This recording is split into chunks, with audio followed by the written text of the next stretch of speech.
but I just want to give you other ideas, other ways of thinking about the positions and the way we approach them.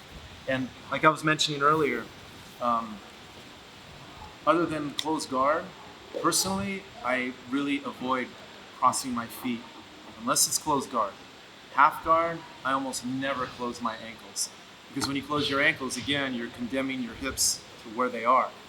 But just the basic half guard, we're gonna give you our legs only. Your coach is gonna be on top of me, just flat like this. You notice that most of the time, and I will do it as well, certain situations, watch my bottom leg, my knees to the side because I want to hold his leg. And then we'll do this to hold on. But again, like I said, now I'm kind of stuck here.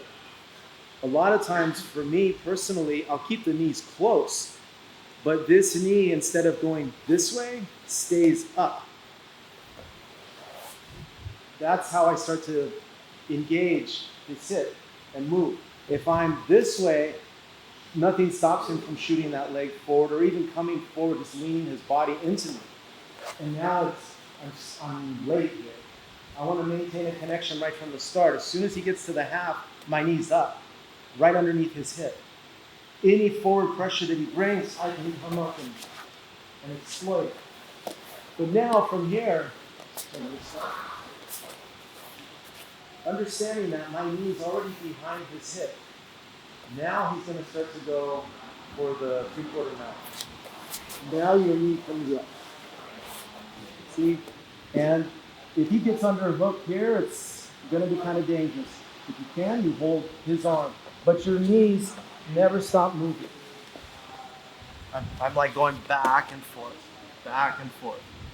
The entry to go from the 3/4 mount to the deep half guard, have to hide your arms. So we're going to go through that. We're going to kind of break that down a little bit. I always prefer, whenever possible, especially if I can anticipate he's going to go to 3/4 mount, to kill this underhook, but sometimes it's not an option. But what's almost essential is I got to get this arm inside. So you got to remember that in order for him to bring the knee over, he has to elevate his hip.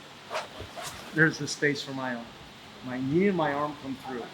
Now all I want to do is, as his knee's coming forward, my knees come up and I reach behind his leg and keep bringing his knee forward. If I can, I just hold right here. Even if I can't, here I'm stuck. But now I keep my knees pinched and I swing the other way. See, I'm still stuck.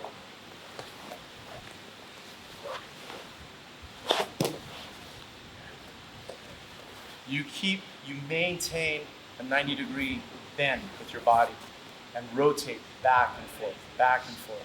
Can we see that once without me having the unhook, like with your pre-frames?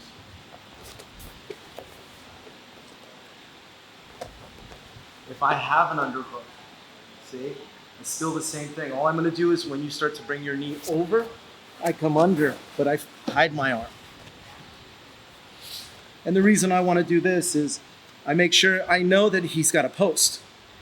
So I'll swing back this way. See, I go in. Now if I can catch his arm, now I have a direct path to the other side. The other option you can do, let's go back.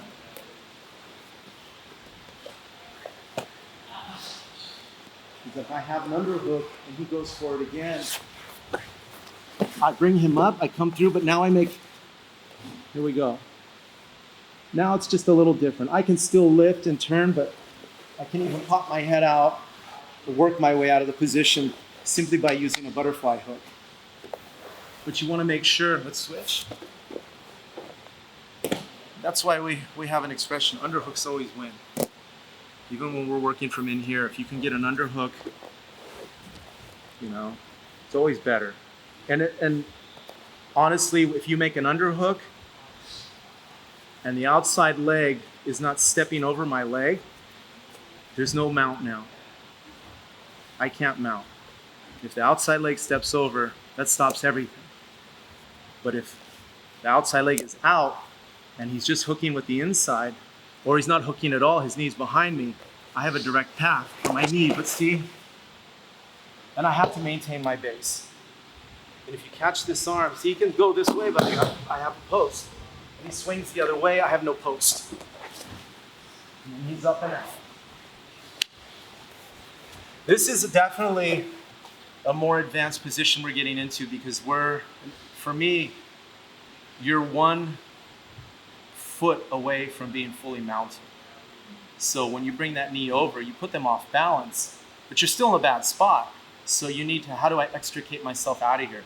You have to be disciplined to your knees being close, get your arms in the proper place, then you start engaging your core again. And that's how you get out. But it's far better. The work is more to become proficient, but it's far better than holding onto the foot and trying to gut your way out of the mount, much less all the dangers that come from me being able to sit in here. Just as an example, I'm just going to have you on your back real quick. If he doesn't move, and I go here, if his arm's on the inside, I have his back. If his arm gets caught here, which it does a lot, I have his shoulder. I can kick over and pass, or if his arm's here, we have, a chest compression. I mean, there's so much that can go wrong when you allow someone to settle into that 3/4 mount position. So being able to push them off balance and engage your knees is essential. If I'm here, see my weight is right over his hip. Now just bring your knee forward. See, even here, you create a scramble. And when I'm on top and my leg is extended, I need to catch my balance. See? Yes. So, more than anything, let's just work on the knee. Get the opponent off balance. The most important thing I want to see from you guys, and you've been doing it so far, excellent, move your opponent. I'm not so concerned how we finish, but that you just move them. The more you get yourself to moving them, the technique will start to appear to you. But I don't want you to kind of like put the cart before the horse and I gotta get here and I gotta get here. No. Use the knee and just move them over you. Don't let them settle. The rest will work itself out. Okay? Any questions? Let's go. 1, 2, 3.